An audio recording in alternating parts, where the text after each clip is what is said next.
2 Ia, which is wedi, nos wrthach. Dach chi gael aros yn hwyr y bit o sweets? Ie, dach chi gael aros yn hwyr. A ddim bita cinio hyll ysgol, no offence. Ond mae hyn o ysgol gan y neis, actually. Na, dwi'n meddwl ffris hwnna'n peth gweitha. Fi hoffi y tywydd a gallu just neud o mewn I pwll na gawen. A wen ti'n gallu ymlacio. Ie. Ac da chi'n gael di rola gwahanol I weld fatha sites a prola. Rhaid gweitha fi ydy pan mae dad dwi'n fynd â nhw, achos mae o bob tro'n gael ni ar goll. A gatho ni Satna flwyddyn yma, de, oedd o dal ar goll. Fi'n mynd I Sbaen, Lapland... Lapland. Wel... Os yma'n Gwyliau Pasg, fi'n mynd I Broadhaven. Broadhaven, France. Nagi, lan y môr yw lawr... Cymru.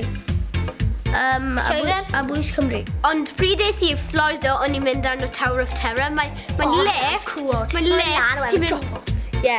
A wedyn ti'n mynd mewn i'r basement a ti'n gweld o'r skeletons. Rwy'n ni'n mynd I Llangwan a gweith... Pawb yn siarad am y blacnan a pethau, a oedd un o fy ffrindiau yn dechrau crio. Oherwydd hi'n ofnus o fe. Amy. Ie. Ges I... Byddi 5 ice cream ar un dydd. Sydig.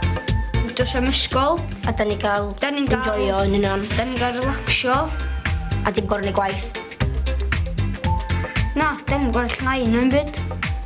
Gwyliau gorau fi dwi wedi bod ar de, ydy, dwi'n meddwl, ie, Blackpool a Mallorca. Un gorau fi ydi Menorca, Mallorca, Ibiza, Manchester a Disneyland Paris. Wel, bob un dwi'n bod ar y Tenerife! Seriously, mae fe'n lysna. Ges I tan dros coesau fi gyd. A oedd chwar fi wedi llosgu hunan hi achos oedd hi'n aros mewn a hael i gormod. Oedd hi'n chwarthen. Beth ti'n neud? Mae nhw'n brown. Y peth gorau ydy, da chi gael dewis beth da chi'n neud. Y peth gweitha ydy, da chi'n gwybod fydda chi'n gorau mynd yn ôl I ysgol ar dy hun. A chi'n ffeindio fod y gwyliau'n mynd mor gyflym, a wedyn mae'r ysgol yn mynd mor araf. Chi jyst eisiau mynd y ffordd arall. Lle mae hamsters yn licio byw? Caid. Na, Amsterdam, ti'n gael o?